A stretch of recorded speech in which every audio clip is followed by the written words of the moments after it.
Hop là. Voilà, c'est parti. Eh bien, merci.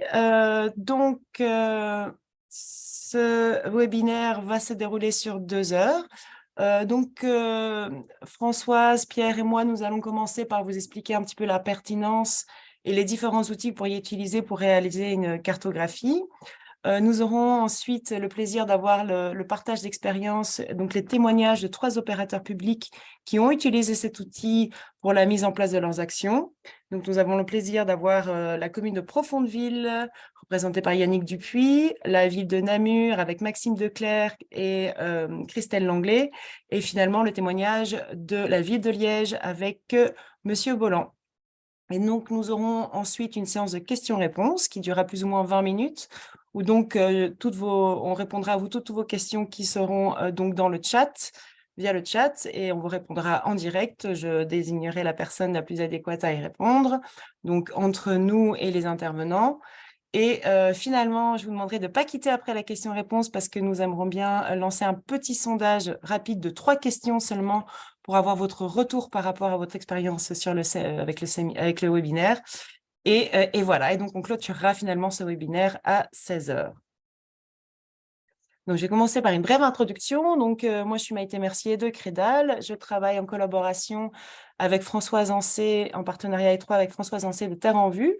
Nous menons un projet de relocalisation de l'alimentation en Wallonie qui a pour objectif de mobiliser les terres publiques pour l'agriculture durable et locale. Parce qu'évidemment, pour produire des aliments, il faut avant tout des terres, du foncier.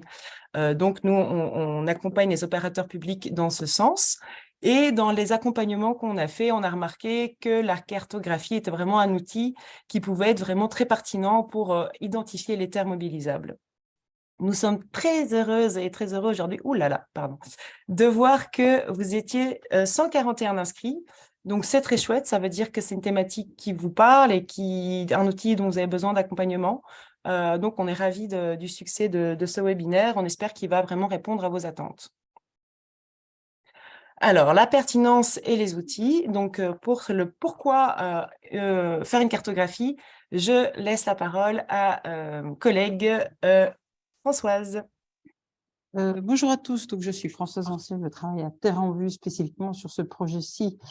Donc l'idée première de ce webinaire, c'était vraiment de vous présenter l'outil cartographique qui est vraiment basé sur une expérience de terrain, du retour de terrain. Donc ça fait à peu près maintenant 2 ans qu'on parcourt la Wallonie à la rencontre des autorités publiques et des propriétaires publics d'une manière générale.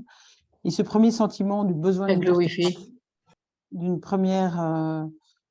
ce sentiment de devoir travailler sur la cartographie s'est reflété dans ce guide de gestion des terres publiques que nous avons publié l'année passée dans le cadre de la foire de Libramont, qui n'est plus disponible en papier, mais qui est toujours téléchargeable sur le site de Terre en Vue. Et donc, on abordait ça dans un premier temps, cet élément-là, de manière encore très, très vague. Et donc, il nous a paru important d'aller un peu plus loin. Mais donc, concrètement, le pourquoi, et donc je veux bien la slide suivante. La slide suivante.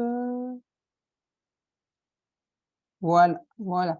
Et donc, pourquoi faire une cartographie? Donc, en fait, on se rend compte que c'est vraiment un outil visuel qui permet le partage. Donc, c'est ça qui est intéressant, c'est que vous pouvez sortir des cartes, que vous pouvez discuter avec des citoyens, avec les agriculteurs aussi surtout, ou avec vos collègues, autres propriétaires publics. Mais donc, c'est comprendre, tiens, mon patrimoine, mes parcelles, comment elles s'inscrivent dans mon territoire, à côté, où se trouvent-elles, près des bois, près d'une route, sont-elles ensemble, sont-elles dispersées? C'est un outil qui va vous aider à décider, tiens, comment est-ce que je vais voir mes parcelles? Quelle pertinence est-ce qu'elles répondent aux besoins des agriculteurs? Est-ce qu'une petite parcelle enclavée dans une autre, mais finalement, est-elle utile uniquement, probablement, qu'à l'agriculteur qui est autour? C'est un outil de calcul. Nous rencontrons pas mal de communes qui n'ont pas nécessairement toutes les informations sur leurs parcelles. Ça permet de voir surface longueur. C'est un outil de communication et de participation, je l'ai évoqué, soit en interne à la commune, soit aux administrations ou en tout cas aux institutions publiques, soit vers les citoyens. Et c'est un outil de mise en œuvre de politique. Donc, en effet, c'est terre agricole publique et c'était vraiment l'objet de notre accompagnement avec les pouvoirs publics. C'est avant tout, ça peut être un levier de bonne gestion de votre patrimoine. Je rencontre pas mal de communes qui doivent se réapproprier leur patrimoine public et de bien comprendre comment ils peuvent la mettre à disposition en fonction d'orientations politiques et comment peut-être parfois aussi simplement avoir plus d'équité entre les agriculteurs qui ont accès à ces terres. Et donc, mettre en œuvre des politiques agricoles, celle-là notamment, mais aussi peut-être soutenir l'installation des jeunes agriculteurs. C'est peut-être aussi l'occasion de réfléchir sur l'intégration de ces terres dans le cadre de vos politiques de lutte contre l'érosion et les inondations ou la construction du maillage écologique. Ça peut être aussi, et nous avons pas mal de CPAS qui font de très beaux projets là-dessus, on y reviendra, de l'objet d'une politique sociale et de réinsertion socio-professionnelle ou d'insertion socio-professionnelle. Et évidemment aussi, ça c'est beaucoup de préoccupations qui sont formulées chez vous en matière de questionnement de politique alimentaire. Et pour ça, je passe la parole à Pierre Lempereur de Manger Demain, qui est un partenaire aussi de tous ces projets de relocalisation de l'alimentation. Oui, merci Françoise. Bonjour à toutes, à tous. Donc, je m'appelle Pierre Lempereur, je suis chargé de mission territoriale pour Manger Demain. Et donc, j'avais juste envie de dire un petit mot pourquoi Manger Demain est partenaire, pourquoi on est là, pourquoi on soutient la démarche. Alors, Manger Demain soutient Terre en Vue et Crédal dans la diffusion du projet Mobiliser les terres publiques pour une agriculture durable et locale, et ce dans le cadre de notre mission de mise en cohérence et de mise en réseau des 46 projets de relocalisation qui sont soutenus par le gouvernement de Wallonie dans le cadre du plan de relance.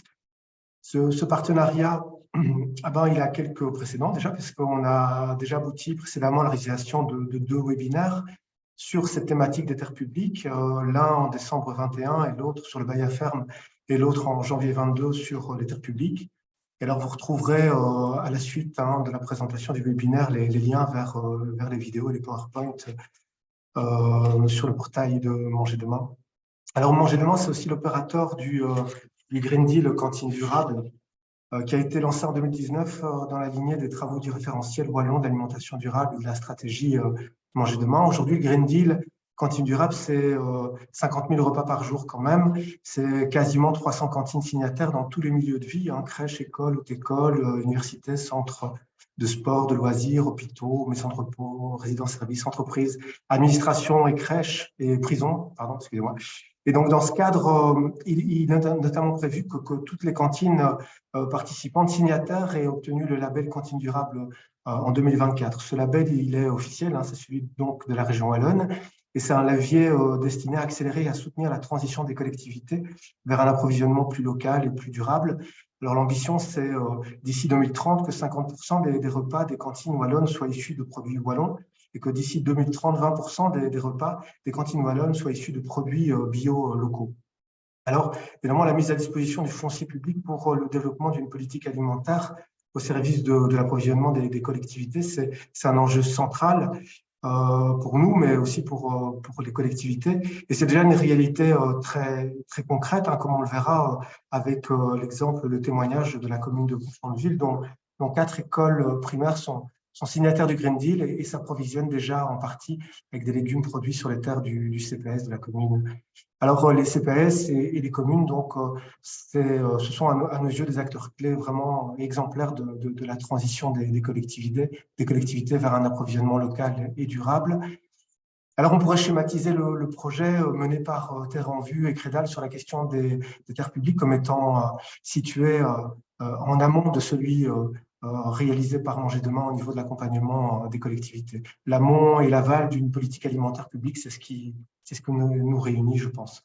Alors, nous restons avec Manger Demain disponibles pour vous informer au sujet de notre travail.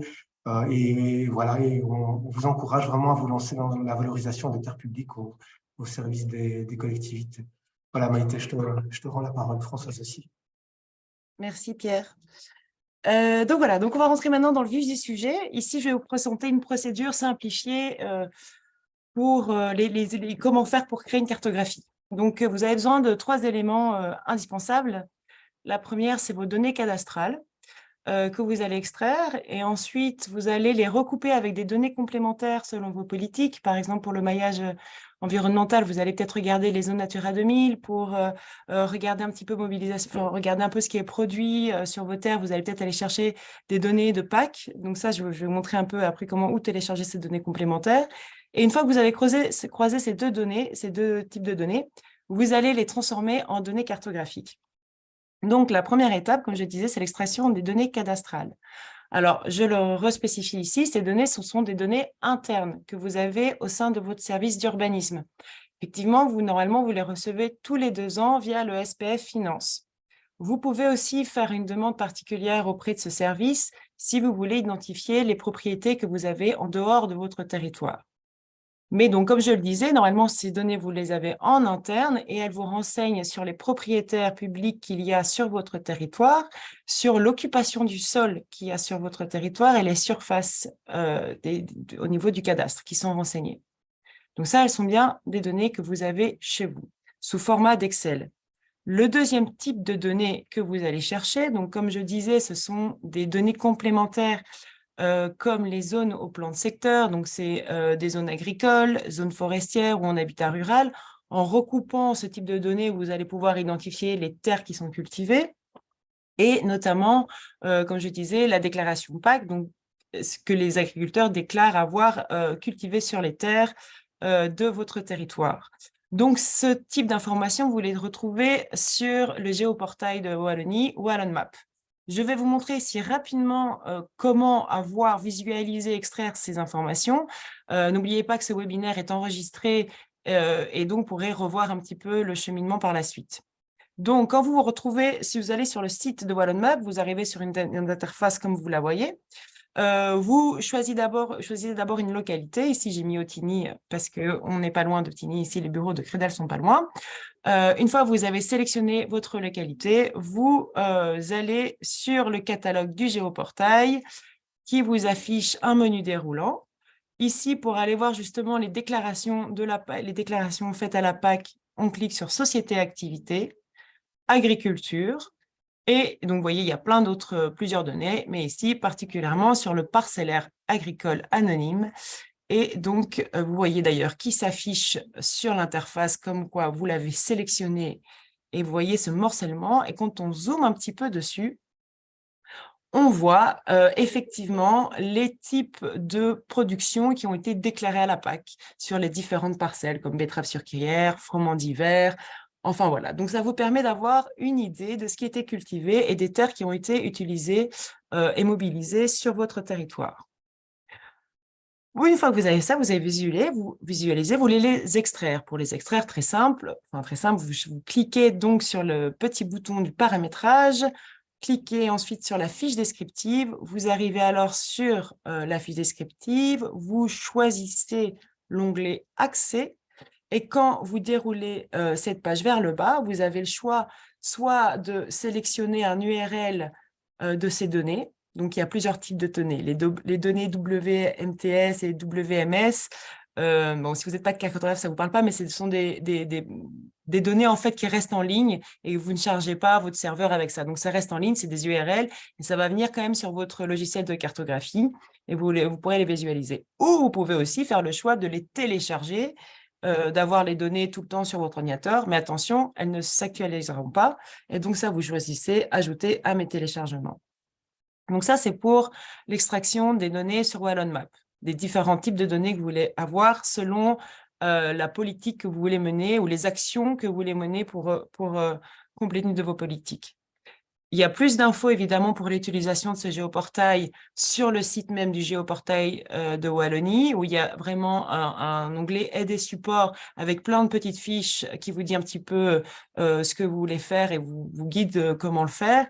Et il y a aussi Nata Griwal qui, en 2018, avait aussi fait un guide d'utilisation des géoportails que j'ai trouvé bien ficelé. Donc, je vous invite aussi à aller le consulter. Donc, une fois qu'on a ces deux types de données sous format Excel, il faut les transformer en données cartographiques qui sont des shapefiles pour pouvoir en faire une image. Donc, la cartographie, ça va être une couche de plusieurs shapefiles et donc voir un petit peu ce que ça donne. Alors ça, c'est souvent le nœud de la guerre, hein, puisque vous avez vu les premières données sont en interne, les deuxièmes données sont en accès gratuit via le portail de la Wallonie, et maintenant, il faut trouver la personne les moyens pour pouvoir transformer ça en cartographie. Donc, je vous présente ici, c'est un arbre de décision qui va vous permettre d'identifier les outils que vous pouvez utiliser pour faire votre cartographie. Donc, dans tous les cas, je pense que la première question à se poser, c'est avez-vous de la disponibilité des ressources humaines en interne? C'est la première question à se poser. Si c'est le cas, deuxième question, c'est avez-vous un logiciel de cartographie? Si ce n'est pas le cas et que vous n'avez pas de budget, sachez qu'il y a le logiciel QGIS, qui est un logiciel cartographique qui est en accès libre, en open source, qui est gratuit.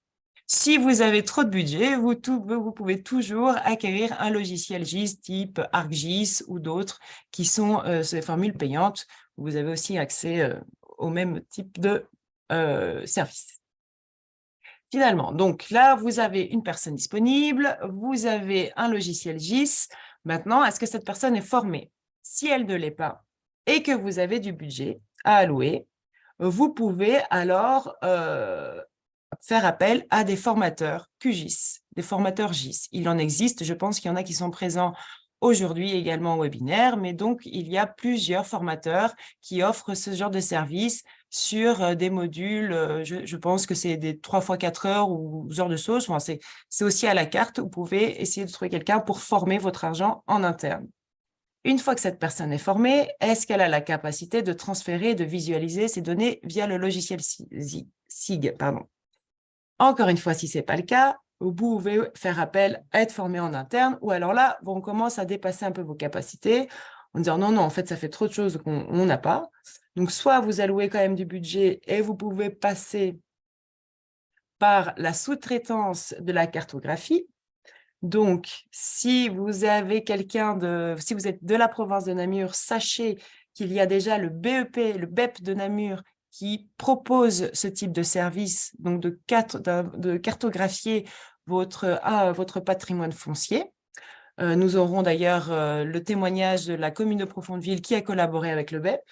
Si vous n'êtes pas de la province de Namur, je vous invite alors à aller interpeller l'intercommunal ou alors l'autorité provinciale, l'administration provinciale, pour les amener à réaliser ce genre de service. Donc, on revient un petit peu en arrière. Si jamais vous avez cette capacité de transférer, de visualiser des données, la deuxième question à se poser, donc, c'est la capacité de croisement des données géographiques, comme on l'a vu tout à l'heure. Donc, de se dire, ah tiens, est-ce que je veux diminuer les inondations chez moi? Quelles données je dois croiser? Quelles données je dois aller chercher? Donc ça, si vous n'avez pas la capacité de le faire ou de même d'interpréter, vous pouvez vous adresser à nous. À Terre en Vue, avec Redal, on peut vous aider, vous accompagner là-dedans. Ou vous pouvez encore une fois vous faire former si vous avez les moyens. Et si vous n'avez pas les moyens, de manière générale, il y a Gigual, que certains connaissent, qui est une ASBL qui fait aussi de la cartographie pour les opérateurs publics.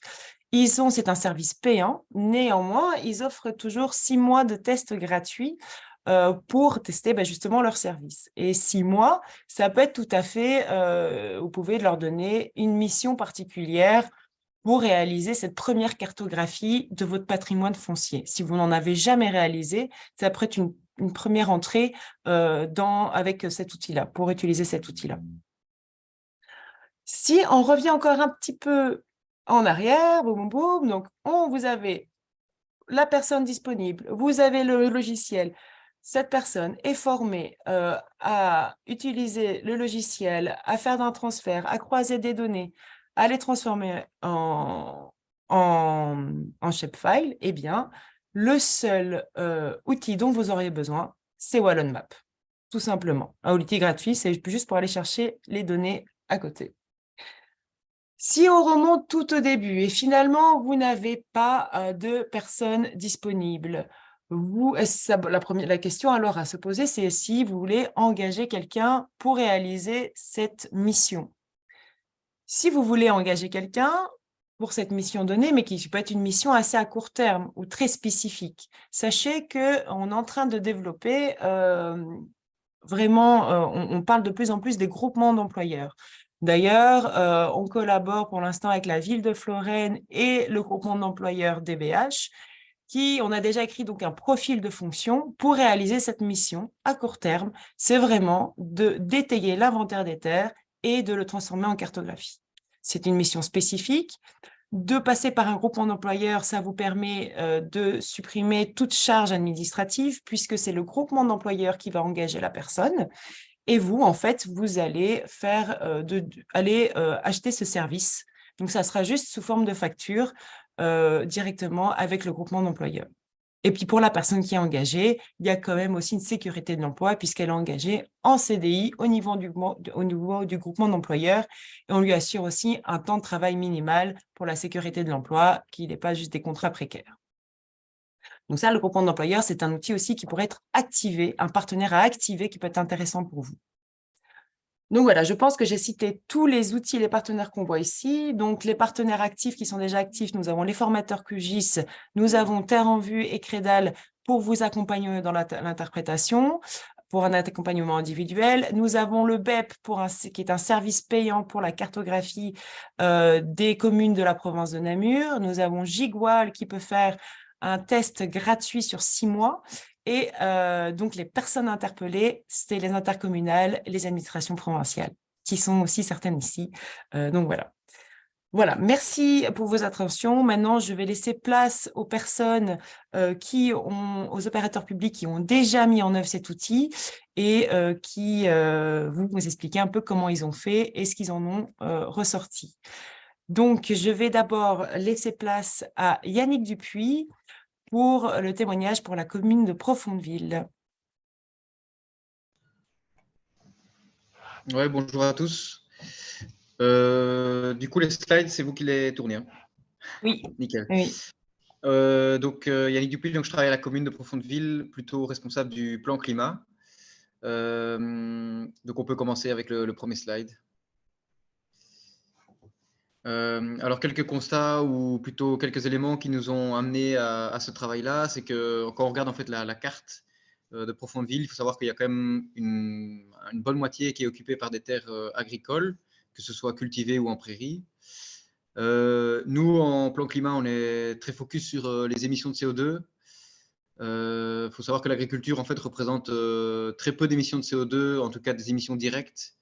Et donc, on peut de prime abord considérer qu'il n'y a pas beaucoup d'enjeux au niveau climatique, si ce n'est qu'en fait, il y a des enjeux vitaux au vu de la place qu'occupe l'agriculture sur le territoire, qui sont l'érosion de la biodiversité, la question de l'alimentation, la question ici récemment des inondations, notamment avec des coulées de boue, etc.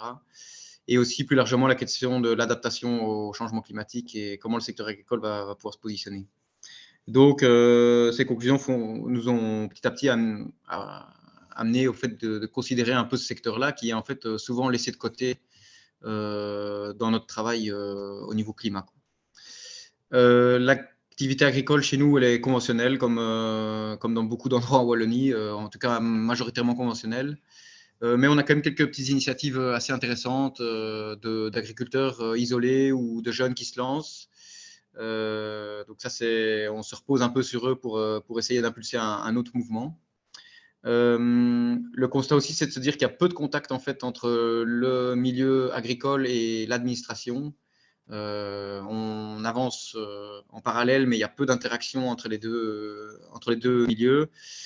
Et on a en parallèle, en tout cas, un projet avec une de mes collègues qui travaille sur l'alimentation durable et donc qui travaille vraiment sur les cantines plutôt durables. Et donc, il y a un enjeu aussi d'essayer de stimuler un peu la production au niveau local, quoi.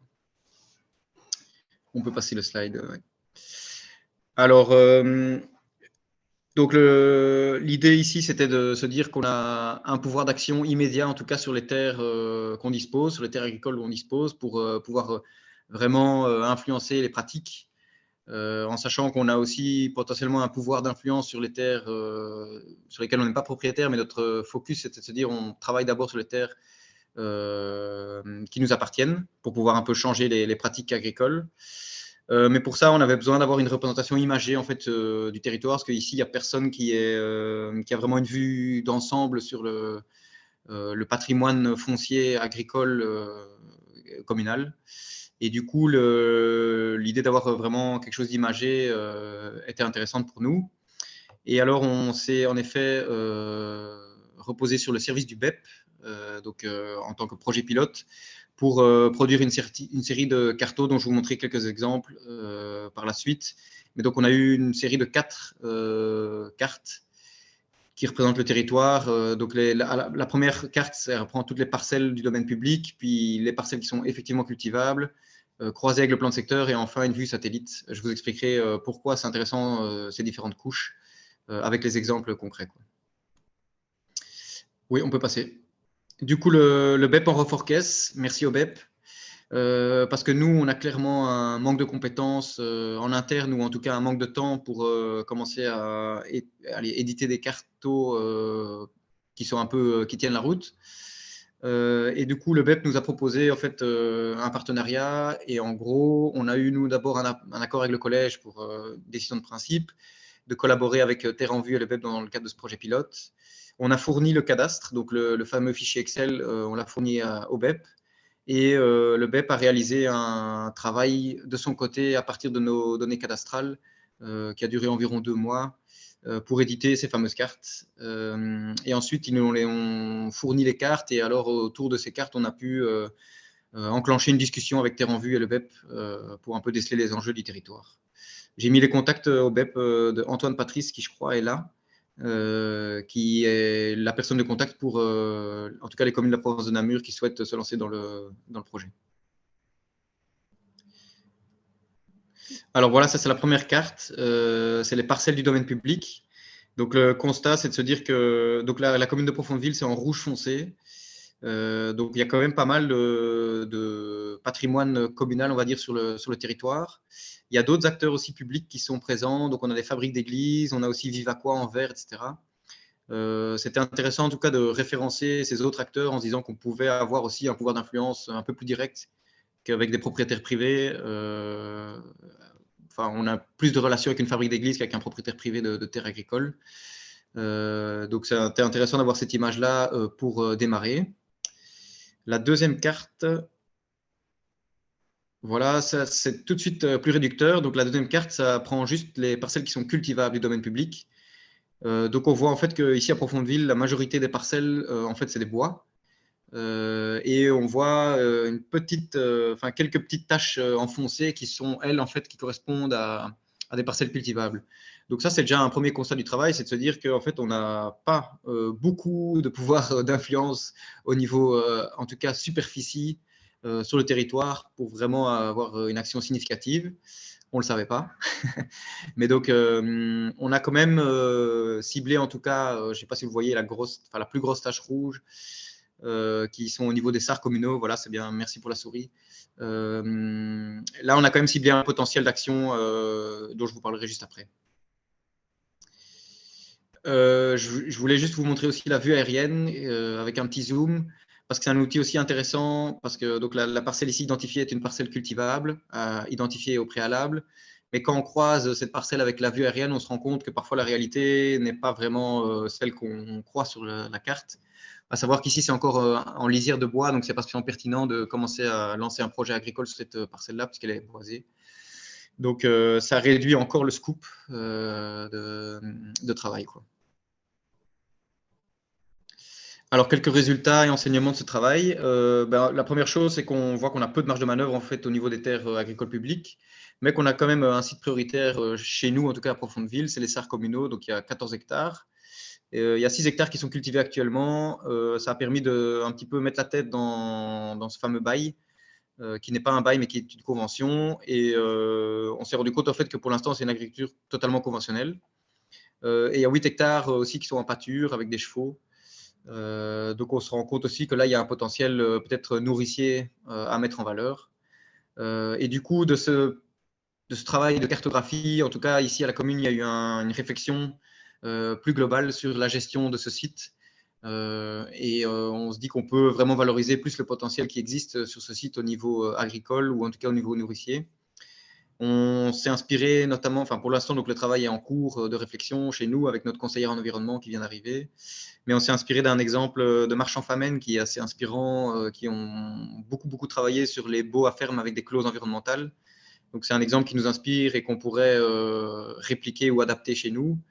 Il y a un projet aussi de Une naissance, un arbre qui pourrait être mis en place sur ce terrain en mettant des arbres nourriciers. parce qu'en fait, c'est une zone aussi avec un vieux verger, etc. Donc, on pourrait revaloriser cette zone-là avec ce projet-là. Suite à ce travail-là aussi, on est un petit peu entré un peu plus en contact avec le monde agricole et donc on a mis en place une commission d'agriculteurs ici chez nous. On a fait une première réunion en tout cas qui était informative sur la PAC, donc la nouvelle PAC qui est sortie, mais on a à l'agenda plusieurs autres réunions avec ces agriculteurs qui se veulent des réunions d'échange et de rencontres avec la commune, ce qui était tout à fait inexistant avant.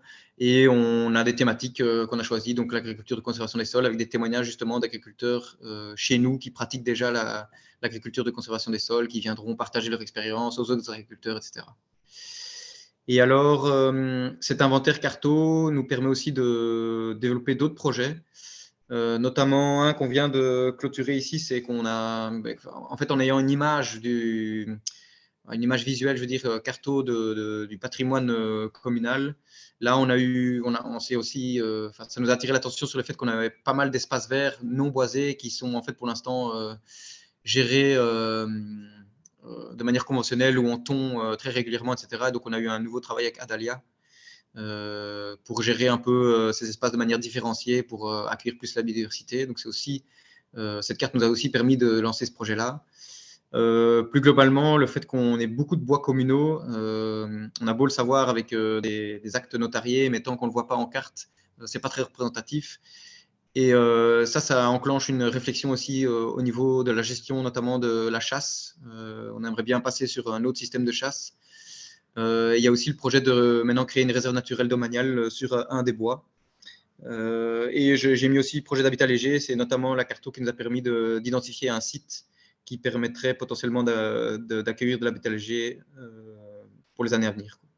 Donc voilà, le point de départ était vraiment focus sur l'agricole, mais en fait, on s'est rendu compte que cette série de cartographies nous a permis de l'exploiter plus globalement, quoi. Voilà, je crois que c'est tout pour mon témoignage, en tout cas. Merci beaucoup, Yannick, pour votre partage d'expérience. Maintenant, j'appelle Maxime Declercq et Christine Langlais de la ville de Namur pour leur témoignage. Bonjour à tous. Maxime, tu es dans les parages? Oui, bonjour à tous. Mais donc voilà, Maxime et moi, on travaille au service Air Climat Énergie. Et donc, on a vraiment été, on est un service d'appui qui travaille en transversalité avec les autres services.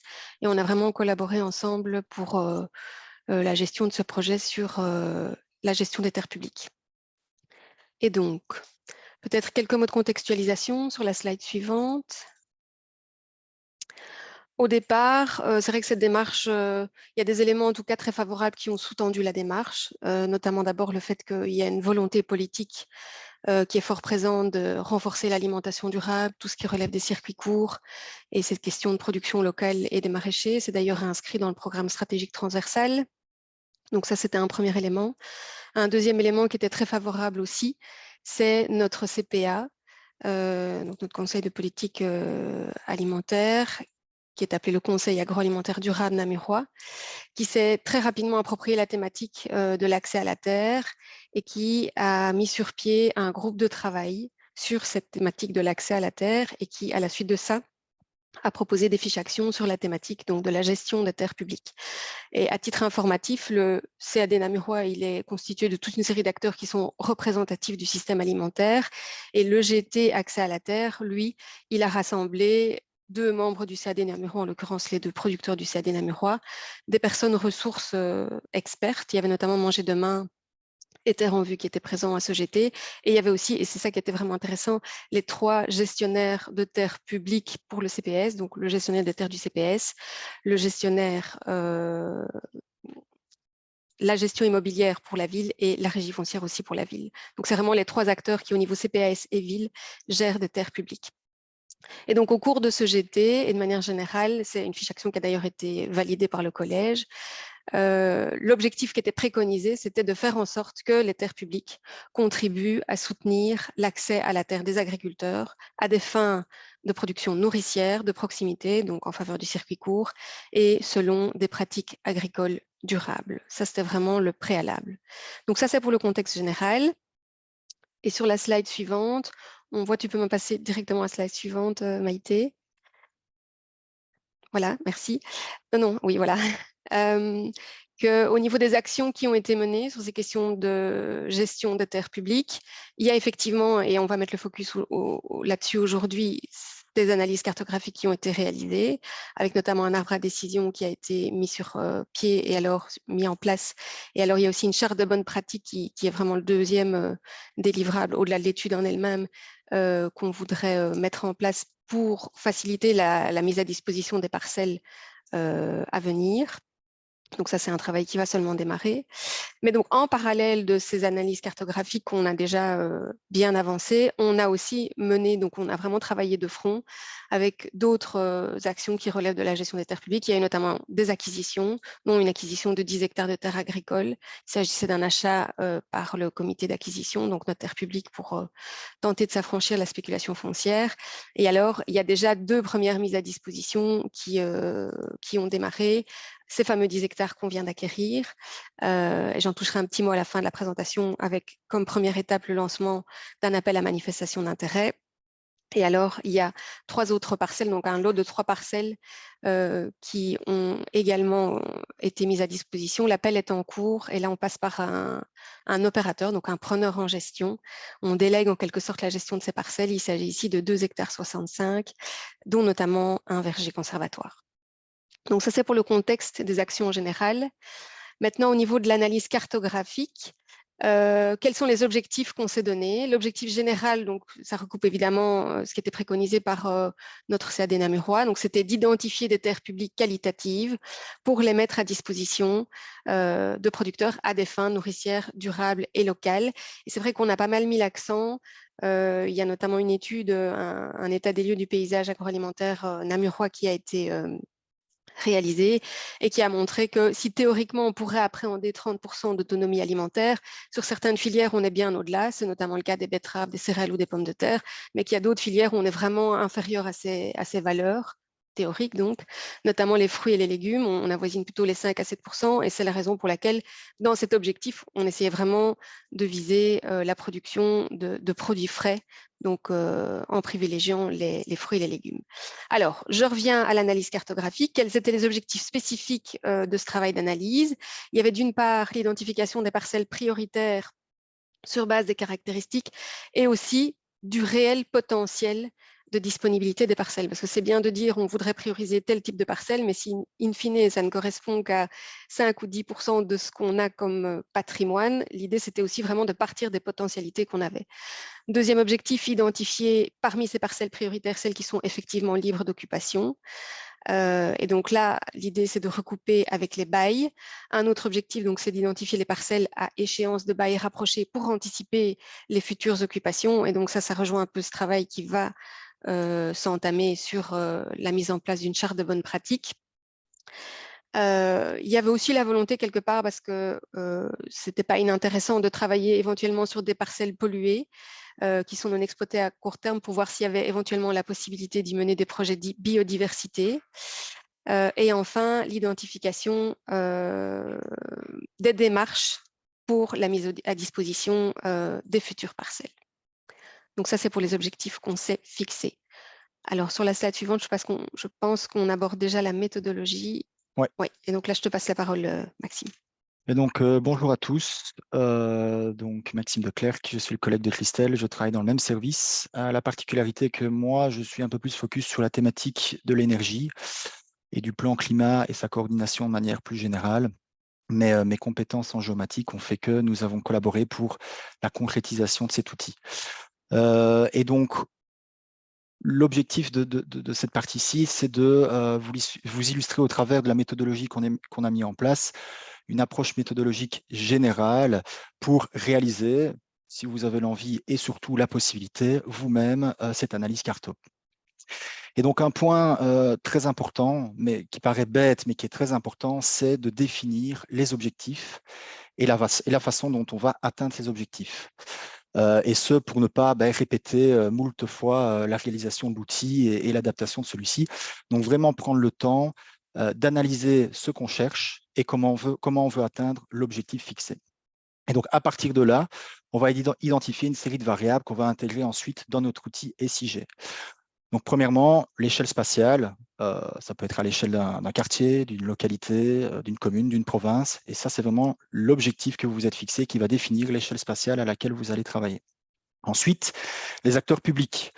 On a fait le choix, pour ne pas réitérer l'expérience, d'intégrer l'ensemble des acteurs publics, mais on aurait très bien pu se focaliser uniquement sur le CPS, par exemple, ou les terres qui appartiennent à la ville. Ensuite, et ça, c'est pour l'étape de classification, parce que l'objectif de cet outil était vraiment de faire ressortir, de mettre en évidence des terres qui répondaient à certaines caractéristiques, encore une fois, sur base des objectifs qu'on a à un moment donné. Et donc, on a fait une première classification à partir de critères généraux. Donc, on en a pris 3. Donc, déclaré ou non à la PAC, ça c'est le premier critère. L'affectation au plan de secteur agricole, enfin affectation agricole ou autre, et ensuite l'enclavement. Donc, je ne vais pas aller dans les détails de la méthodologie précise pour réaliser la classification. Si vous avez des questions, je pourrais tenter d'y répondre, mais ce n'est pas l'objet de cette présentation. Et ensuite, on a fait une seconde classification, plutôt sur des critères surfaciques, qu'on a définis de manière arbitraire quant aux valeurs absolues, mais les ranges appliqués suivent une certaine logique pour identifier. Ah, bah oui, on peut passer à l'étape suivante. Non, tu peux passer à l'étape suivante. Et donc, l'étape suivante, la réalisation de l'arbre de classification, c'est une étape qui peut être bypassée. Maintenant, il faut bien avoir conscience que le nombre de catégories qui vont ressortir évolue suivant un facteur 2 exposant n, le nombre de variables. Donc, si on a 3 variables, on a 8 catégories. Si on en a 5, on en a 32. Donc, ça peut vite devenir compliqué, on peut vite s'y perdre, ça peut être une source d'erreur. Et donc, je conseille clairement de mettre ça sur papier afin de voir les différentes catégories qu'on peut avoir. Donc ça, c'est la classification générale. Donc on a appliqué 3 variables pour chaque acteur public. Et pour chaque acteur public est ressorti 8 catégories distinctes. Pour petite précision, comme vous pouvez le voir sur la DIA, il y a la partie non enclavée, route autre. On a été un peu plus loin dans le raisonnement, mais on n'a pas appliqué dans le traitement des résultats à l'heure actuelle. DIA suivante. Voilà. Et donc, première classification réalisée. Ensuite, on a, comme je l'ai dit, fait une seconde classification basée sur des facteurs surfaciques qu'on a définis de manière absolue de façon arbitraire, mais les ranges suivent une certaine logique. Et l'idée qu'il y avait derrière, c'était de mettre en évidence des terres pour telle ou telle activité agricole. Par exemple, en dessous de 50 arts, on estimait qu'on était plutôt sur des potagers collectifs, une approche plutôt de type potager collectif, alors que de 50 arts à 1 hectare, on était plutôt sur une exploitation maraîchère non mécanisée. Donc voilà un peu la logique qui nous a mené à créer cette sous-classification. Dia suivante. Et donc, une fois qu'on a défini les objectifs, identifier les différentes variables qu'on va intégrer dans notre logiciel cartographique, on peut faire l'analyse spatiale en tant que telle. Et donc là, on a, de cette analyse spatiale, ressorti toute une série de parcelles pour chaque acteur public. Là, j'ai zoomé sur 2 parcelles en particulier. Et donc, c'est le genre d'informations qu'on peut retrouver dans ce qu'on appelle une table attributaire qui reprend toutes ces informations pour une parcelle donnée. Et ce qui est intéressant, c'est qu'après, étant donné que nous, on s'en est servi dans un premier temps comme un outil de communication entre les services pour essayer d'obtenir des informations quant au baux ou à l'utilisation des terres données, c'est également des informations qu'on pourra rajouter par la suite dans la cartographie afin d'avoir une vue d'ensemble sur le territoire et sur le foncier communal et des autres acteurs publics. Et donc, dia suivante.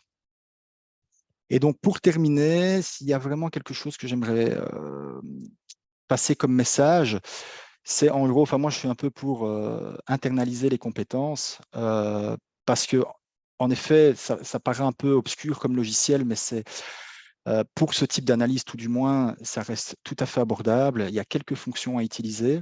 On a toutes les données à notre disposition. On a un logiciel gratuit qui fait le travail parfaitement, en tout cas pour ce genre de tâches. Et on a toute la documentation disponible en ligne si on veut s'auto-former. Et comme on l'a cité précédemment, il y a des formations qui existent.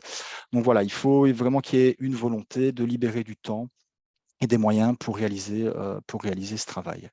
Et donc, je repasse la parole à Christelle pour la partie résultats.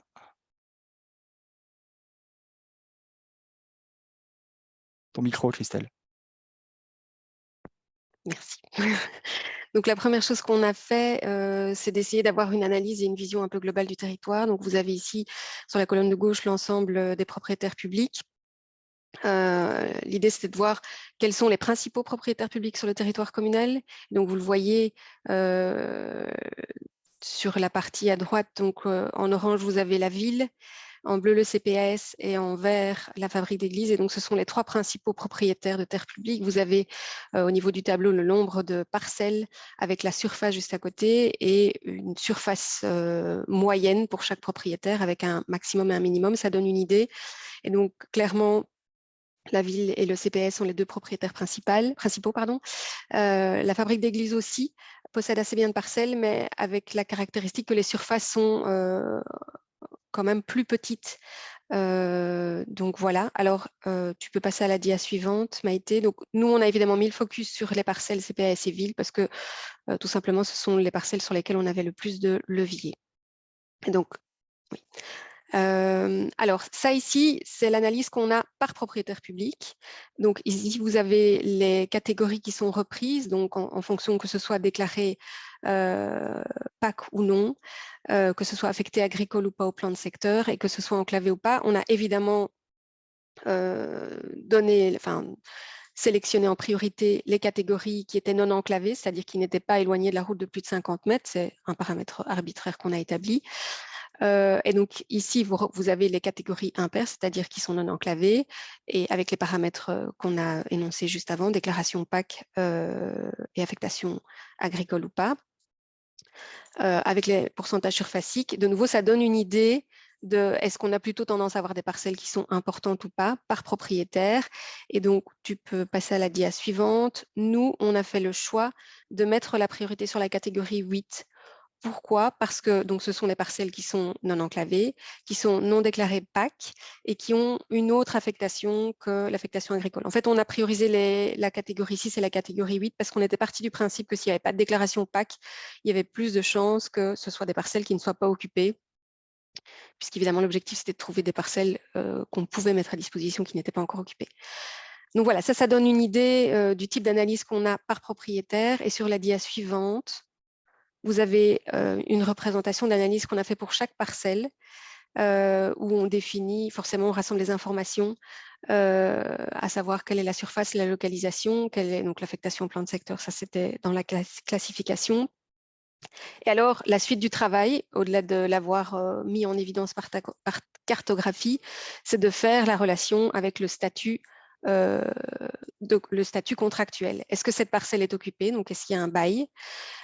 Si pas, est-ce qu'il y a un projet qui est prévu sur cette parcelle? À quelle échéance? Est-ce que cette parcelle est polluée? Donc, c'est vrai qu'on n'en a pas parlé, mais ça, c'est le dernier critère qu'on a appliqué. Est-ce que c'était répertorié au niveau de la banque BDES? Donc, est-ce qu'il y avait un risque de pollution ou pas? Et donc, pour chaque parcelle, on a fait ce travail. On est allé à la rencontre de nos 3 services gestionnaires, CPAS et Ville, pour justement, en épinglant donc, ces parcelles de catégorie 6 et 8, et en soulevant ces questions au niveau des baux, pour voir si oui ou non il y avait éventuellement des opportunités de parcelles qui pouvaient être mises à disposition.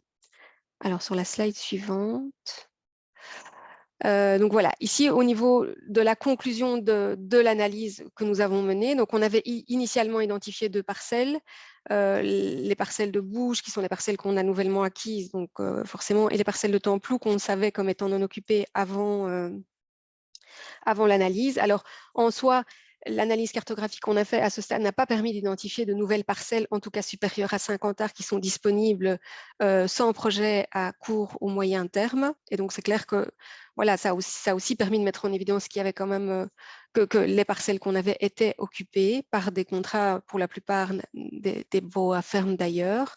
On a aussi fait ce travail de vérifier, c'était une suggestion de Terre en Vue, c'est-à-dire qu'on ne l'a pas précisé, mais une fois qu'on a fait cette analyse, on a aussi une réunion, comme pour vous à Profondeville, Yannick, on a aussi une réunion de débriefing avec Terre en Vue où on a essayé d'un peu faire le point sur quelles pouvaient être les opportunités.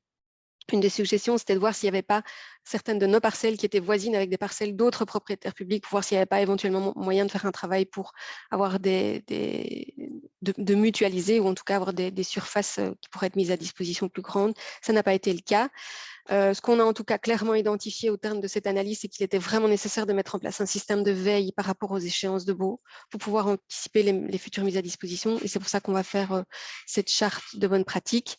Et donc, on a aussi identifié 2 parcelles qui étaient partiellement polluées, sur lesquelles on va voir si on va potentiellement mener ce projet de biodiversité qu'on évoquait tout à l'heure. Simplement, ça, c'est quelque chose qu'on a dépriorisé à ce stade. Alors, en termes de conclusion générale et perspective, l'analyse cartographique, ça a été dit, ça permet de caractériser, identifier des parcelles qualitatives pour les mises à disposition, au-delà d'avoir une vue globale sur le patrimoine et ce qui est disponible. Donc, ça permet quand même de pouvoir aussi cibler et donc d'apposer des filtres pour sélectionner les parcelles d'intérêt. Une fois qu'on a extrait de l'analyse cartographique les parcelles qui pourraient être intéressantes, il faut évidemment croiser ça avec les données de statut locatif. Donc ça, c'est vraiment un travail à faire en interne. Il y a un intérêt à intégrer, et ça c'est quelque chose qu'on envisage de faire pour la suite, c'est d'intégrer ces données relatives au contrat et au baux dans l'outil d'analyse cartographique pour essayer de centraliser et de fonctionner avec un outil unique. Donc ça, c'est quelque chose qu'on va mettre en place, mais on doit encore en discuter et établir tout ça avec les services gestionnaires de parcelles. Et donc, alors, comme je le disais, une charte de bonne pratique va être établie dans les prochains mois. Alors, un petit mot dans la slide qui suit pour parler des applications que peuvent avoir les analyses carto, parce qu'évidemment, et ça a été dit par Yannick aussi, l'enjeu, c'est de pouvoir mettre à disposition des parcelles. Donc, comme je l'évoquais, il y a un lot de 3 parcelles à Templou qui a été mis à disposition. C'est en cours. On a fait le choix pour ces 3 parcelles de passer par une prise en gestion. Donc, on a fait un appel à gestionnaire pour la gestion de ces parcelles via un commodat de 15 ans. Et donc, c'est Terre en Vue qui a remporté cet appel. Et donc, Terre en Vue a lancé les démarches pour mettre à disposition ces parcelles avec un objectif d'y voir se développer des projets nourriciers durables et de proximité.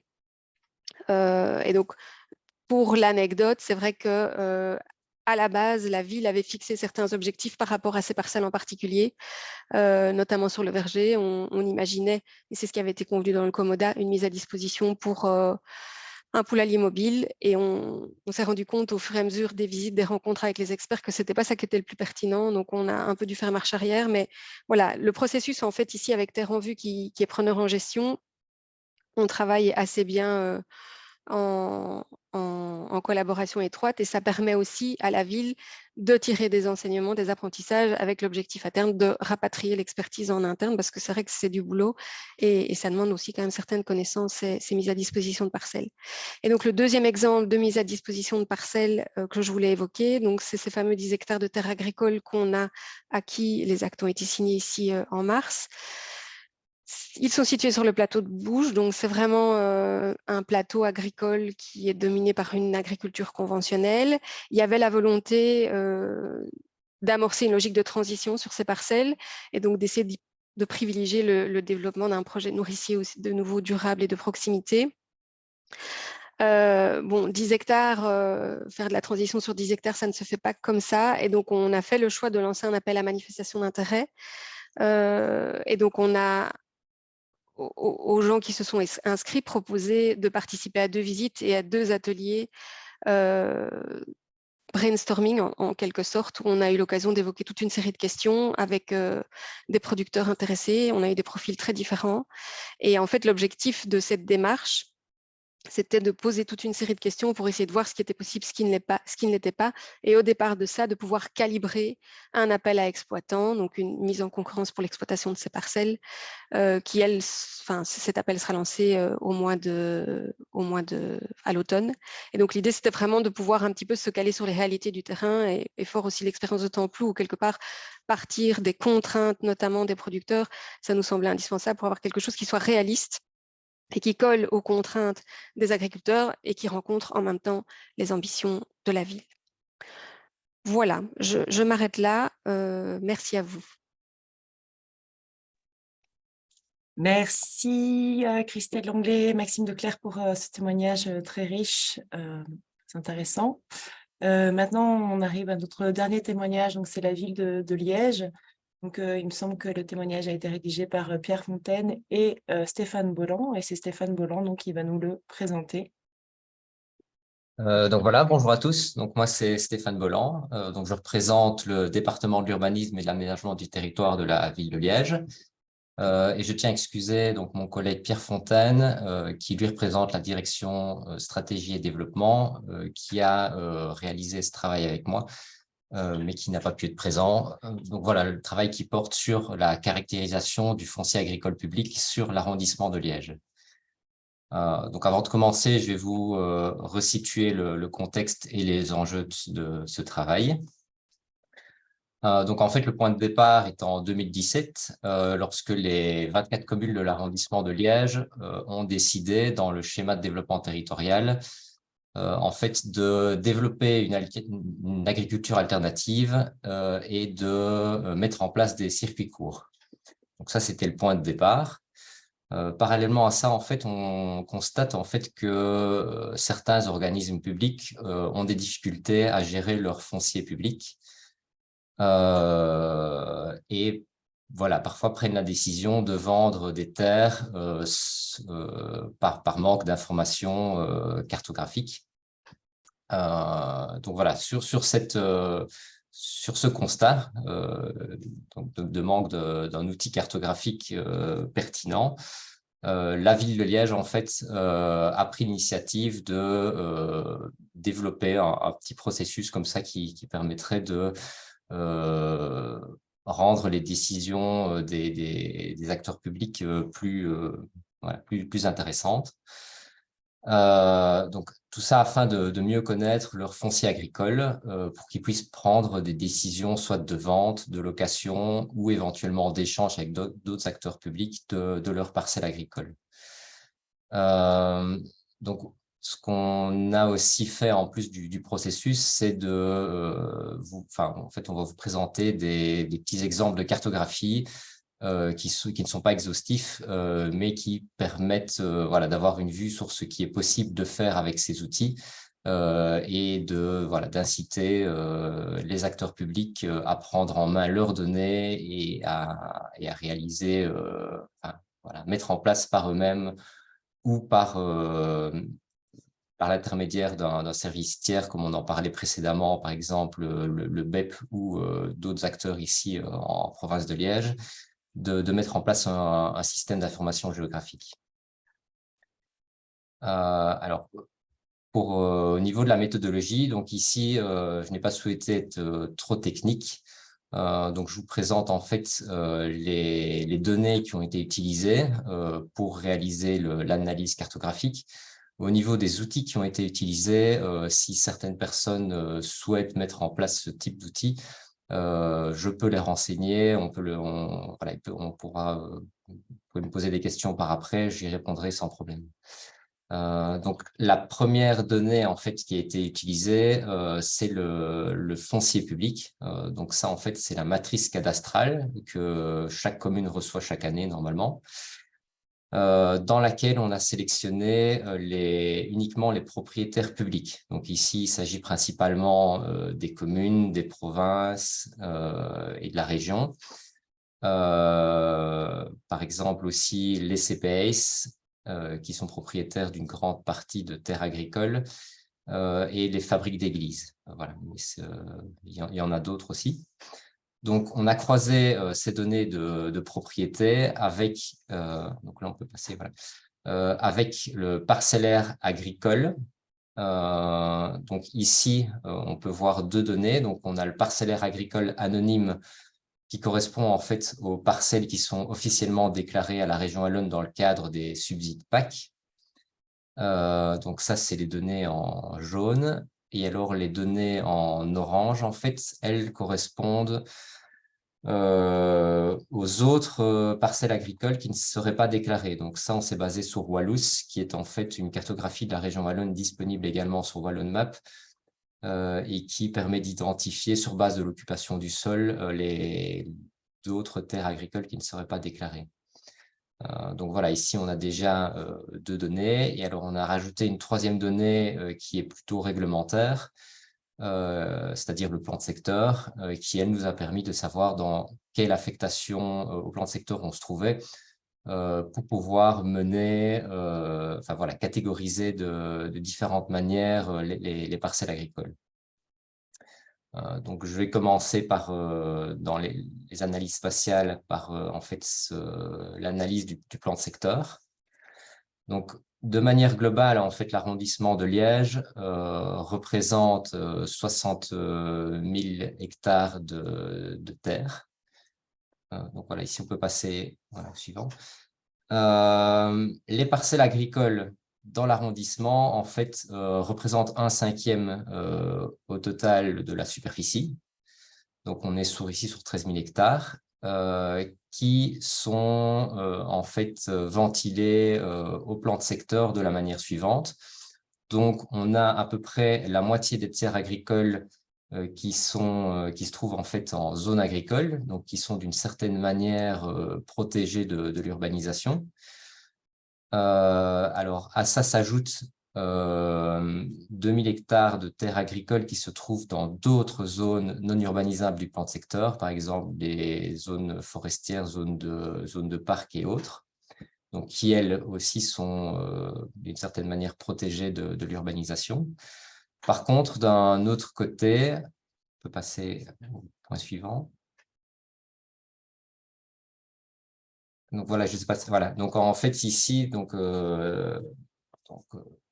d'un autre côté, donc on a voilà, en fait 5000 hectares, donc c'est quand même 8% du territoire de l'arrondissement de Liège, qui correspond à des parcelles agricoles se trouvant en zone urbanisable. Donc en fait ici, on est sur des parcelles agricoles qui pourraient potentiellement un jour être urbanisées et pour lesquelles il est nécessaire voilà, de mener des actions si le pouvoir public souhaite les préserver. Et alors, en dernier lieu, on a les parcelles agricoles qui se trouvent dans des zones d'aménagement concertées, qui elles aussi pourraient un jour éventuellement être urbanisées. Donc ça représente assez peu, c'est 1%, mais c'est quand même 600 hectares au total sur l'arrondissement de Liège. Donc voilà, ceci c'était l'analyse sur c'était une manière de caractériser les parcelles publiques sur base du plan de secteur, mais on peut prendre d'autres approches. Donc ici, on a pris par exemple l'approche de groupement de propriétaires publics. Donc voilà, ici on peut afficher le graphique. On remarque en fait que en fait, 1/3 des parcelles agricoles publics sont détenus par les communes, donc ça représente une très grande partie. Un autre tiers, lui, en fait, propriété, ici, il y a une erreur en fait sur la slide, ce n'est pas les sociétés publiques de logement, mais ce sont bien les CPS qui sont propriétaires d'1/3 des parcelles agricoles. Et le reste, en fait, appartient à d'autres propriétaires publics tels que les fabriques d'églises ou d'autres propriétaires publics. Donc voilà, comme je citais ici, en fait, les CPS, que les CPS sont propriétaires d'une grande partie des terres agricoles. J'ai fait un focus ici sur le CPS de Liège, pour lequel on peut remarquer en fait que une grande partie des propriétés, donc c'est les propriétés qui se trouvent en rouge sur la carte, se trouvent en fait pas sur le territoire de la ville de Liège, mais sur d'autres communes. Par exemple, on voit qu'il y a une grande quantité de parcelles sur les communes de Anse, Juprel, Sprimont, Esneux. Et là, en fait, l'intérêt est de rendre cette information à la connaissance des communes qui souhaiteraient développer une agriculture locale dans le cadre éventuellement d'un échange de parcelles. Le CPS de Liège pourrait éventuellement échanger des parcelles dont elle a la propriété sur la commune de Juprel avec d'autres parcelles qui pourraient lui être intéressantes pour elle. On remarque aussi en fait que si on prend le cas de la commune de Vizay, étonnamment, le CPS de Limbourg dispose de beaucoup, donc c'est les parcelles qui se trouvent en bleu clair, en fait, est propriétaire de beaucoup de terres agricoles sur le territoire de Vizay. Donc voilà, ça c'est deux exemples de caractérisation des parcelles agricoles qui peuvent être faits. Mais voilà, comme certaines personnes l'ont déjà expliqué, en fait, on pourrait y ajouter d'autres données cartographiques pour enrichir ces données. Donc voilà, c'est ce que je vais vous montrer ici dans les dernières slides. Donc en fait, quelles sont les perspectives en fait et les conclusions de notre travail. Donc voilà, ici, si on reprend le travail global qui a été réalisé sur le foncier agricole, donc c'est ce que je viens de vous présenter. En fait, on peut très bien y intégrer d'autres bases de données, cartographiques ou pas, qui seraient, dont disposeraient les acteurs publics. Donc, on peut très bien imaginer une base de données qui reprend les informations sur les locations de leur terrain. Par exemple, un CPS loue très souvent ces terres à des agriculteurs. Donc, ils ont le plus souvent une base de données qui reprend ces informations. Donc, on peut très bien intégrer cette donnée sous forme de tableau Excel, par exemple, ou de base de données Access au travail cartographique qui a été réalisé pour l'enrichir. Et alors, on peut aussi, comme je le disais, y ajouter d'autres données cartographiques. Et là, en fait, les possibilités sont quasiment illimitées.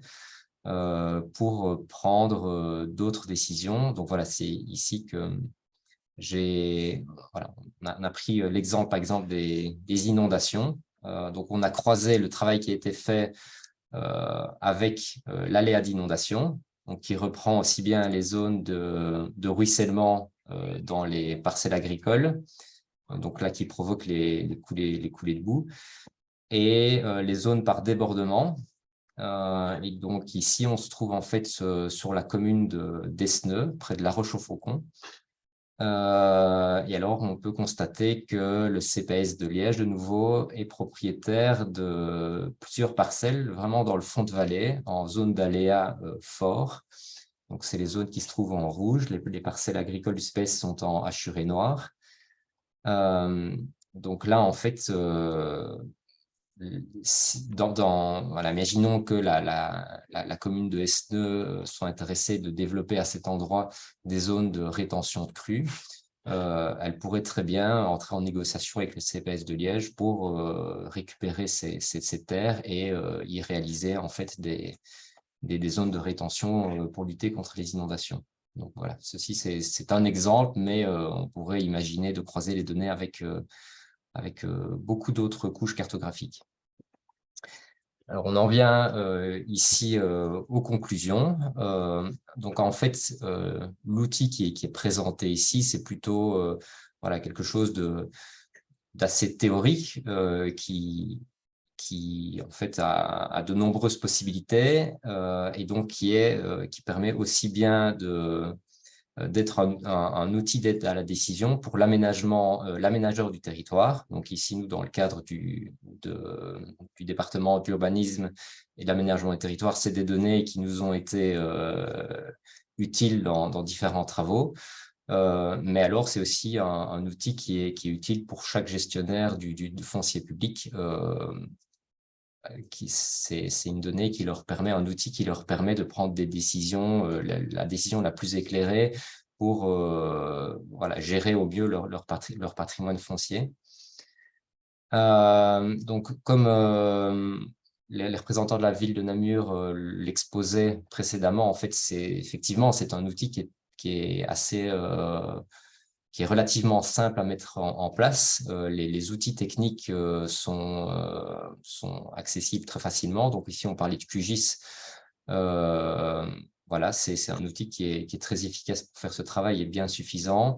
Et les données, la plupart, sont disponibles sur WallonMap ou en interne dans les communes pour ce qui est de la matrice cadastrale. Donc en fait, là, bon, au niveau de la mise en place de cet outil, comme je l'expliquais, on a deux possibilités. Soit s'il y a des possibilités de réaliser l'outil en interne, voilà, c'est une des possibilités. Il n'y a pas toujours ces ressources en interne pour le faire. Et donc là, en fait, la forme idéale, en fait, serait qu'un acteur, en fait, une intercommunale, chapeautant plusieurs communes, prenne en charge le développement de cet outil et le mette à disposition de tous. Comme ça, on pourrait avoir un outil robuste et vraiment homogène pour les différents on va dire clients. Et alors voilà, comme on l'a vu ici à travers la présentation, donc c'est un outil qui présente un large potentiel d'exploitation des données par l'intégration soit de bases de données internes aux différents acteurs publics, mais aussi par la superposition d'autres données cartographiques qui permettraient d'enrichir en fait ce travail cartographique. Donc voilà, ici on a fait le tour un petit peu de ce qui a été réalisé sur l'arrondissement. Je vous remercie pour votre attention et s'il y a des questions, ben voilà, je suis disponible ici. J'imagine qu'on va pouvoir répondre à vos questions ou par mail. Il n'y aura pas de problème s'il faut vous envoyer des procédures plus spécifiques. On a des informations ici, de la documentation. Il n'y a vraiment aucun problème pour la transmettre. Merci beaucoup Stéphane pour cette très chouette présentation, très visuelle. Voilà, je trouve que ces témoignages nous ont permis de voir un peu la valeur du visuel et tout de suite, une cartographie parle beaucoup plus qu'un fichier Excel, hein, on a pu le voir, ça permet d'interpréter plus facilement et de mieux comprendre et d'orienter la gestion de son patrimoine. Merci encore à tous les intervenants. Donc maintenant, nous arrivons à la séance des questions-réponses. Avant celle-ci, donc je vois qu'il y a pas mal d'interventions sur le chat. Je vais réorienter les questions. Néanmoins, nous avons le plaisir d'avoir parmi nous Corentin Moreau de la DAFOR de la région Wallonne. Je ne sais pas s'il est encore là, mais s'il est là, toujours là, ouais, super, merci. Voilà, si tu pouvais avoir l'occasion de faire un petit point sur les tendances et ce que vous développez un peu à la région au propos de l'inventaire des terres. Je te laisse la parole un instant. Bonjour à toutes et à tous. Donc, moi, mon intervention, elle va être axée sur une problématique qui est mise en avant pour l'instant de l'accès au foncier pour les agriculteurs. Donc, vous savez que le marché acquisitif, mais le prix des terres augmente très fortement ces dernières années. Donc, les agriculteurs ont du mal à acheter et ils ont également du mal à louer. Il y a peu de terres qui sont remises en location chaque année. Les gens recourent moins au bail à ferme. Et donc, dans ce cadre-là, le ministre a lancé ce qu'on appelle les assises de la terre, qui avait pour but justement d'identifier tous les axes de travail sur lesquels on pouvait se pencher pour améliorer cet accès au foncier. Et un des axes de travail qui était identifié, c'était par rapport aux propriétaires publics. Ça a été souligné notamment par l'Union des villes et des communes wallonnes, qui expliquait le manque de moyens pour gérer ces terres agricoles, et ça fait écho à ce qui est également présenté aujourd'hui, hein, difficulté de développer des moyens au niveau des cartographiques, etc. Donc, on voit si on peut le faire, pas le faire en interne, avoir des groupements d'employeurs, etc. Mais la même problématique a été identifiée pour gérer les terres agricoles, notamment au niveau de la mise à disposition, donc l'expertise en matière de bail à ferme, déléguer un manque du personnel là-dessus, c'était compliqué pour certaines communes. Et donc, le ministre a voulu mettre en place ce qu'on appelle la gestion foncière, donc pour accompagner les propriétaires publics dans les remises en location de leurs terres agricoles. Et donc là, on est en train de travailler dessus pour remettre une note et un projet de décret au niveau du ministre. Et donc pour mettre en œuvre cette gestion foncière. Et ben, cette gestion foncière, évidemment, elle passera aussi par un inventaire des propriétaires publics en région wallonne. Les deux outils sont indissociables. Donc ça, c'est une première chose. Et alors la deuxième chose, une autre problématique qui a été identifiée, c'était que un certain nombre d'agriculteurs ne bénéficiaient pas du bail à ferme, mais étaient notamment dans des contrats plus précaires, notamment des commodas. Et ça préjudiciait notamment et surtout les agriculteurs qui traitent sur des petites surfaces, puisque un propriétaire va avoir plus de difficultés à remettre en location via un bail à ferme. Pour des petites surfaces, il aura plutôt tendance à aller vers des contrats plus précaires du style commoda. Et donc, il y avait un intérêt de créer un autre type de contrat de bail qui permette d'avoir une sécurité d'exploitation pour l'agriculteur et qui permettent d'intégrer cette question d'exploitation de petites surfaces. Et donc, le ministre voulait qu'on travaille sur ce qu'on appelle les baux de projet, qui sont en gros des baux à ferme, mais sur une durée moyenne.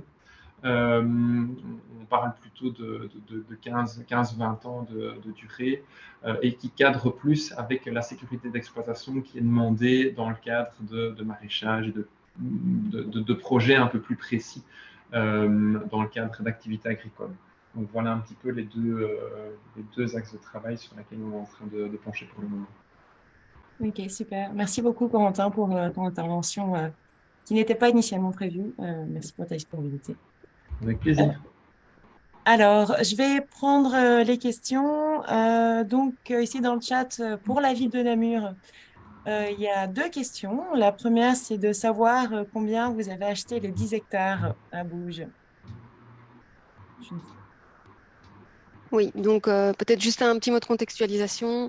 Ces 10 hectares, donc c'est une vente qui s'est faite de gré à gré entre pouvoirs publics, vu qu'on a acheté ces 10 hectares à la Société Wallonne du Logement. Ça s'est fait, donc, comme je le disais, via le comité d'acquisition pour tenter de ne pas rentrer dans la spéculation foncière. On est à des prix extrêmement élevés. On est de l'ordre de 70 000 € de l'hectare. Donc, pour les 10 hectares, c'est 700 000 € à peu près. Merci.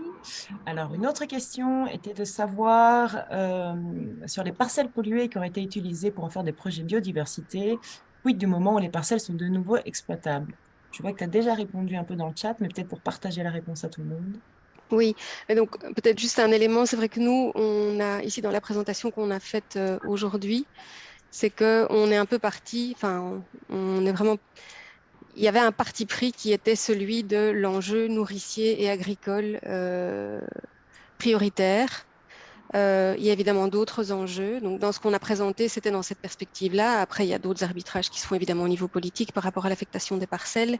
Mais donc, les parcelles dont on parle ici, en l'occurrence, les 2 parcelles où il y a de la pollution qui a été décelée, ce ne sont pas des parcelles qui sont des parcelles agricoles, ce sont des parcelles sur lesquelles il y a des projets qui sont prévus à moyen terme ou des projets qui sont prévus sur une partie de la parcelle.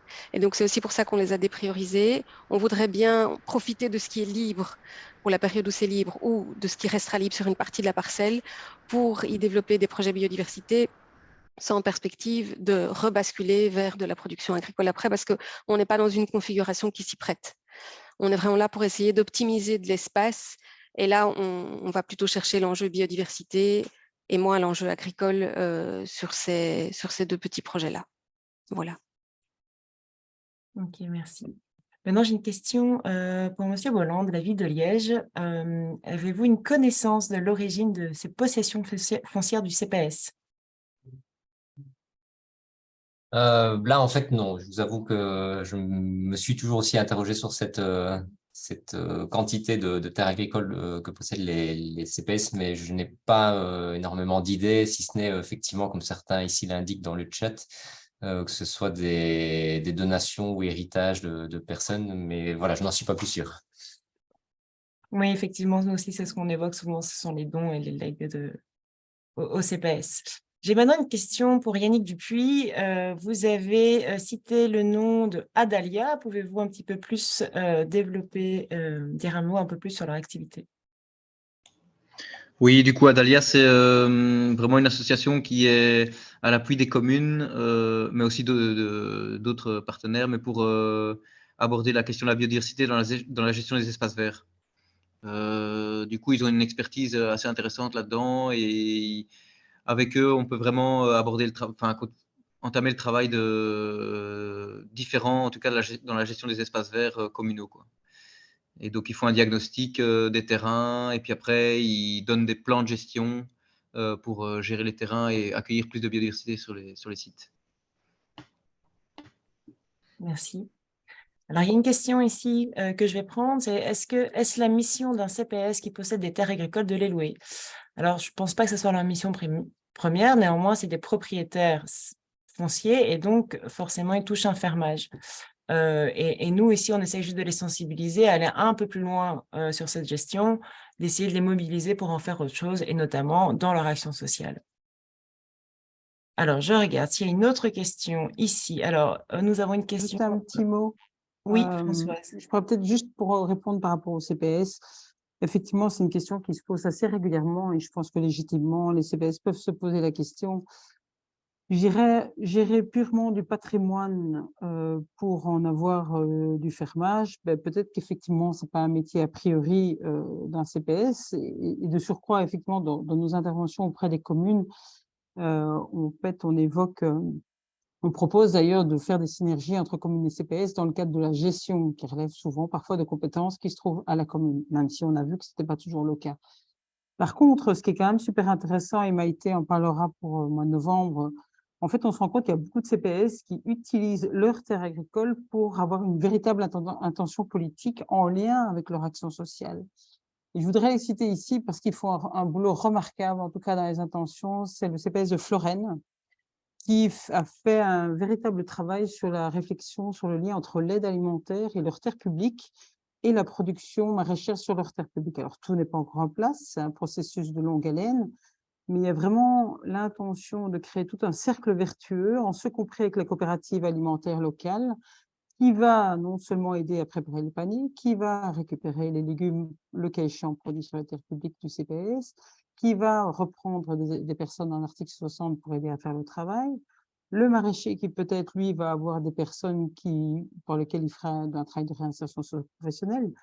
Il y a aussi le CPS de Pépinster qu'on a déjà évoqué dans une précédente intervention, au précédent webinaire. Mais donc, je veux dire, on a vraiment, de manière assez impressionnante et innovant et créatif, des CPS en Wallonie et même à Bruxelles qui ont une intention politique en lien direct avec leur action sociale sur leur terre publique.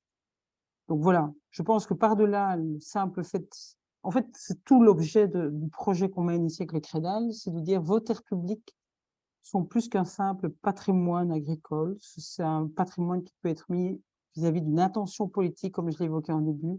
Ça peut être aider à installer les jeunes, ça peut être pérenniser des terres pour les agriculteurs, et ça peut être faire de l'action sociale également. Et cette chose aussi banale, mais tellement importante qu'ont évoqué les différents intervenants, c'est nourrir votre population, et en particulier peut-être la population la plus fragile, et celle qui, dans les années à venir, aura plus de difficultés encore à se nourrir de manière saine et locale. Voilà quelques petites contributions, quoi. Merci Françoise. Je fais peut-être juste le lien, tant que j'en profite d'avoir la parole. Vous faites votre inventaire cartographique, ce qui est quand même super intéressant, et c'est avec beaucoup de respect que je dis ça à vous, les acteurs de la démocratie. C'est justement cette intention politique.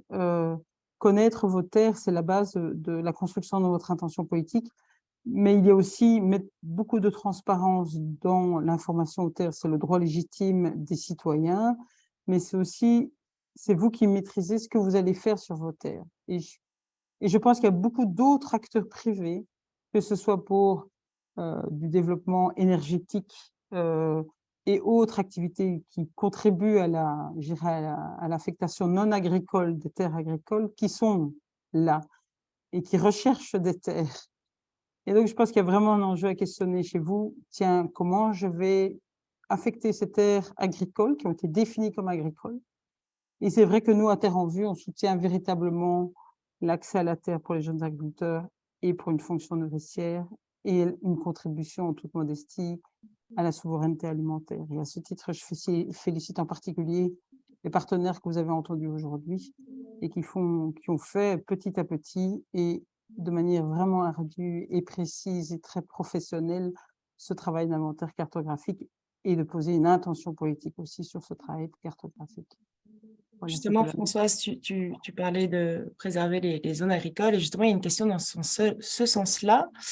Chez Terre en Vue, avez-vous une idée de la manière de protéger les surfaces agricoles qui sont en zone urbanisables et qui finiront, in fine, artificialisées si on ne change pas leur statut? Vaste débat, hein. La modification du plan de secteur est un débat vieux comme la Belgique, ou presque, non, vieux comme le plan de secteur au moins. Je dirais qu'il y a plusieurs aspects. Il y a à la fois ce travail qui est fait dans le cadre du Stop Béton et qui est porté par le ministre de l'Agriculture, qui vise à renforcer les centralités en matière d'urbanisation et donc potentiellement questionner effectivement l'affectation de ces zones qui sont urbanisables mais qui sont cultivées maintenant et de voir en quoi ces zones-là peuvent un jour contribuer à notre alimentation et à notre souveraineté et comment peut-être elles devraient le rester fondamentalement. Alors, et donc dans cette réflexion du schéma de développement territorial notamment et donc du fameux Stop Béton, il y a vraiment la question de dire, tiens, est-ce qu'il ne vaut pas mieux urbaniser près des services, près des villages, et puis laisser en périphérie et au-delà la vocation nourricière ou la vocation en tout cas agricole fondamentalement de tout ça. Mais c'est un questionnement que je pense qui, dans la réflexion qu'ont les communes, si elles élaborent des schémas de structure ou des schémas de développement communaux, maintenant qu'on les appelle, qui vaut vraiment la peine d'être posé, quoi. Et de questionner ça de manière, je dirais, participative, et notamment avec les agriculteurs et les citoyens. Tout à fait. Donc, j'enchaîne avec la question sur les agriculteurs. Donc, c'est pour Yannick de Profondeville. Il y a une première question qui dit: quand vous dites que vous n'avez pas beaucoup d'interaction avec les agriculteurs, est-ce un choix? Comptez-vous et comment impliquer les citoyens dans la cartographie du patrimoine foncier? Donc, ce n'est pas un choix, c'est juste en fait qu'il n'y a personne à la commune pour l'instant, enfin, si ce n'est récemment la conseillère en environnement, mais qui a on va dire la mission de se pencher sur le secteur agricole. Donc, il n'y a vraiment pas d'interaction entre les milieux agricoles et la commune. Il faut savoir que Profondeville, c'est une petite commune, l'administration n'est pas énorme, et donc il n'y a pas d'axe agricole dans la politique communale, en tout cas dans l'administration, quoi. La deuxième question, je n'ai pas saisi du coup. Non, la deuxième question, c'était comment vous comptiez intégrer les citoyens, attendez, je remonte, impliquer les citoyens dans la cartographie du patrimoine foncier. Comptez-vous Pour l'instant, comment il y a pour l'instant pas d'intention, en tout cas, d'impliquer les citoyens dans la cartographie, mais on a, entre autres, au frigo, peut-être l'ambition de faire un appel à intérêt justement pour mettre une parcelle communale en location pour mettre en œuvre des pratiques agricoles qui soient plus en phase avec les enjeux actuels. Et du coup, ça serait un appel à intérêt lancé vers les citoyens notamment, quoi. Mais il n'y a pas d'autre exploitation de la carto avec les citoyens, en tout cas. Une autre pour le question, moment. merci. Une autre question pour vous, c'est de savoir un petit peu comment vous avez mis en place la commission des agriculteurs, si la mobilisation a été facile et quelle est la fréquence de réunion de cette commission. Du coup, pour l'instant, il y a eu une réunion et l'idée, c'est de faire des réunions thématiques, mais il n'y a pas de fréquence vraiment déterminée. Mais donc, c'est ma collègue qui s'occupe de ça, mais elle a déjà planifié les 2 prochaines réunions. Et comment elle a mis ça en charge? Elle s'est basée déjà sur les agriculteurs qu'on connaissait via en fait, les plans de déclaration de calamité. En fait, on a eu des calamités ici, sécheresse, etc. Et du coup, là, les agriculteurs sont entrés en interaction avec la commune. Et on a du coup eu un carnet d'adresses d'agriculteurs et elle s'est directement adressée aux agriculteurs via ce carnet d'adresses-là. Après, c'est un petit milieu, les agriculteurs, ils se connaissent bien entre eux, et du coup, le mot est passé un peu de bouche à oreille d'agriculteur en agriculteur. Mais donc, elle, la première chose qu'elle a eue comme fichier, c'est ce fameux, c'est les déclarations des sinistres à notre service calamité, quoi.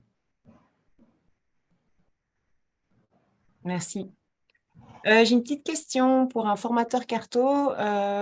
Pendant ma présentation, j'ai dit 3 fois 4 heures devrait suffire. Et puis après, on m'a dit, il y a un petit message en disant non, ça ne suffit pas. Donc peut-être avoir une estimation du temps de formation QGIS. Et donc, je pense que Jean-Marc est disponible et là. Est-ce qu'il veut bien répondre à cette question? Oui, moi je donne depuis 3 ans un module de formation QGIS à l'IFA PME Liège et bientôt dans un autre IFA PME. C'est un module de 30 heures, au même titre que d'autres logiciels comme AutoCAD. C'est aussi un module de 30 heures, bon, qui est un logiciel de dessin et pas de cartographie. Mais ce sont pas. Voilà, il y a un certain nombre de bases à acquérir, mais 3 fois 4 heures, c'est pas, 12 heures, c'est pas suffisant. Et en 30 heures, voilà, on voit beaucoup de choses, mais on ne fait que effleurer le monde des possibles de QGIS. Merci. Une question aussi, est-ce que donc QGIS qui est en open source, est-ce que vous trouvez qu'il est aussi bon comparé aux autres logiciels SIG payants? Ah oui, moi j'ai travaillé presque 20 ans dans une société d'informatique qui était liégeoise, qui maintenant est plus ou moins anglo-américaine. Oui, ça vaut largement les logiciels professionnels. Et en plus, il y a une communauté QGIS avec des forums francophones très efficaces, très réactifs. Il faut savoir qu'en France, il y a quelques années, le gouvernement français a payé la migration d'un logiciel, je ne sais plus lequel, vers QGIS. Donc, ce qui fait qu'il y a des organismes officiels français qui font qui publient des guides de formation qui sont actualisés plus ou moins une fois par an, qui sont très complets, parfois très, très spécifiques à certains métiers de l'administration française. Mais voilà, donc il y a le ministère de l'Agriculture et un autre ministère en France qui sont passés d'un logiciel payant, professionnel à QGIS. Et c'est un logiciel très répandu dans le monde universitaire. Peut-être que François aussi pourra parler de son expérience africaine ou en Amérique du Sud. En Afrique, il est très développé parce que c'est un logiciel gratuit. Il y a une forte communauté de développeurs. Il y a plus de modules externes dans QGIS que dans ArcGIS maintenant. C'est pas une compétition, mais pour vous dire le niveau de paramétrage ou de spécificité qui peut être atteint dans QGIS. Et QGIS aussi maintenant est la porte d'entrée directe vers d'autres logiciels d'analyse comme GRASS et un autre dont m'échappe actuellement, des logiciels qui étaient accessibles par des universitaires uniquement, entre guillemets, où il fallait taper des commandes pour réaliser les différentes opérations. Et QGIS apporte une interface graphique à ces logiciels de traitement très, très évolués. Merci. Il y a une question aussi, mis à part les critères financiers et RH, y a-t-il d'autres critères à prendre en compte lors de la sélection d'un outil cartographique? Donc, comme je disais, c'est quand même ces 2 premiers critères à prendre en compte pour savoir vers où on veut aller. Après, je pense qu'il faut un peu réfléchir à ce qu'on va faire de cet outil. Comme l'a témoigné Liège ou Namur, après, ça dépend un petit peu des autres données qu'on va intégrer et ce qu'on veut en faire. Après, ça peut vraiment devenir un outil en interne pour réfléchir à plusieurs actions de la commune sur les politiques alimentaires, mais comme on l'a vu sur les politiques environnementales. Donc, ça dépend ce que vous voulez en faire en premier lieu. Et ça dépend comme outil, si vous voulez l'utiliser juste pour avoir d'abord une idée de votre patrimoine ou si vous voulez vraiment l'utiliser comme un outil décisionnel, alors peut-être que là, ça vaut le coup d'avoir cette compétence en interne. C'est un petit peu à vous de voir. Mais les premiers éléments, ça reste quand même les critères financiers. Et le premier, avant tout, c'est d'avoir une personne disponible. Alors, je regarde encore s'il y a des questions. Si je peux encore intervenir. Oui, bien sûr. De formation, je suis ingénieur des eaux et forêts et cartographe.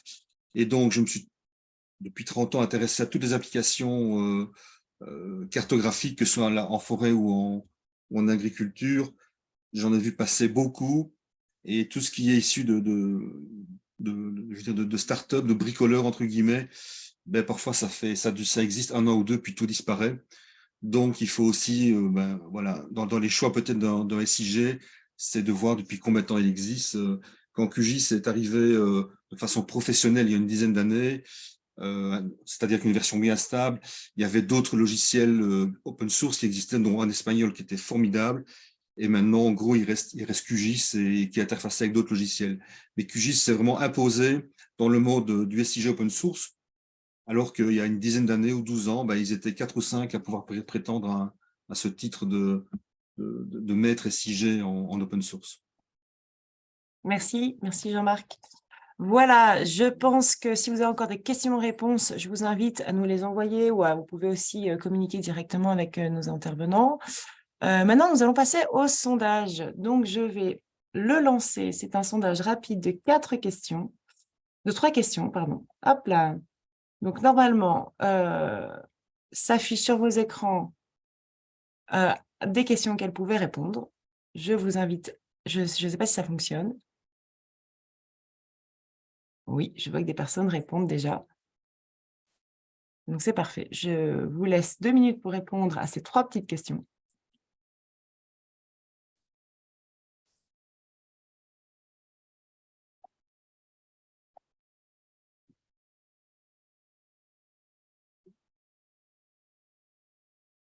Voilà, vous êtes déjà 50% à avoir participé, à avoir répondu aux questions.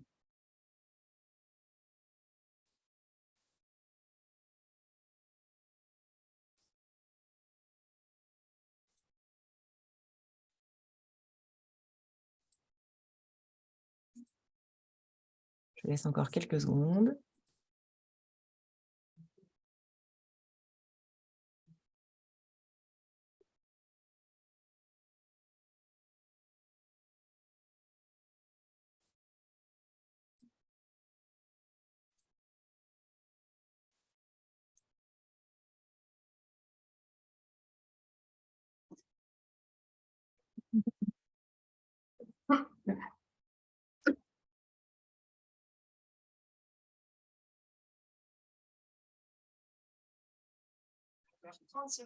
Comme ça, on a eu 2 minutes pour pouvoir répondre à ce sondage.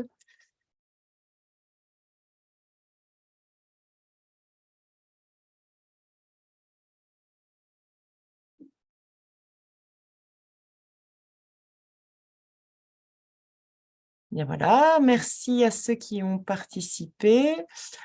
Je suis ravie de voir que nous avons répondu à vos attentes, que 59% d'entre vous sont prêts à lancer une cartographie et que la plupart est prêt à le faire tout seul car il n'existe pas d'accompagnement par derrière.